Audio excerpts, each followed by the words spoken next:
Various U.S. officials have accused China of developing hypersonic missile technology, such as the Secretary of Defense, U.S. envoy to the unsponsored Conference on Disarmament in Geneva, White House officials, and State Department spokesperson.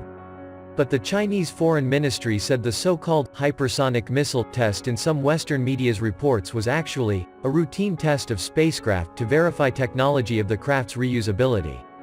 China is not on par with the US in terms of strategic nuclear power. The weapons the two countries have are not of equal number. The nuclear warheads of both sides are not even close on scale. On the other hand, Washington has been aggressively building up its defense system since its Star Wars program. It has increased the deployment and connectivity of its facilities aimed at China and Russia. But facing these two great powers, there will be endless loopholes in the absolute security the US pursues. The sense of crisis Washington has experienced recently is caused by hypersonic weapon technology because the current US missile defense system will not be able to deal with such a revolutionary technology. This means Washington's defense system may become useless. The US fears that the nuclear power pattern between major powers might change once China and Russia possess this new missile technology. So the US has been keeping a close eye on any Chinese move that might be related to the technology.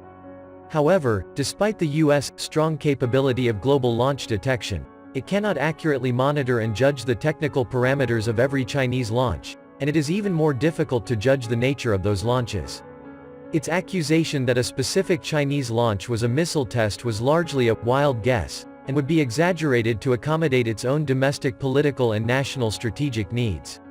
At a time when globalization has accelerated the technological convergence of great powers, it is surprising that the US remains stubbornly in pursuit of a power advantage that can completely overwhelm China and Russia.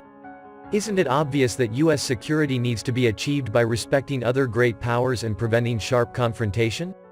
But what the US is doing is trying to force China and Russia to submit by pulling its allies and implementing a new iteration of military technology. The concept of hypersonic weapons was first proposed by the US in the 1980s. As long as the US continues to bully China strategically, China will surely produce more advanced weapons in the future. Military proximity between China and Russia is inevitable, and neither the US nor the West has the right to judge it. Chinese and Russian vessels have just jointly sailed through the Tsugaru Strait between Japan's Honshu and Hokkaido Islands. Considering what the US and its allies are doing, military cooperation between China and Russia is restrained enough. The two countries are not aligned with each other. And each joint exercise has been trying to avoid any perception of its target.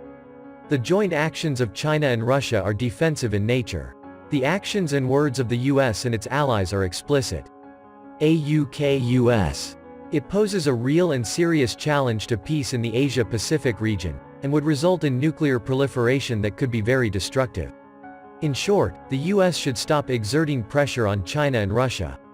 It needs to restructure its security concept and live in peace with China and Russia. As long as Washington does not incite or create strategic confrontation between major powers, the world will be peaceful.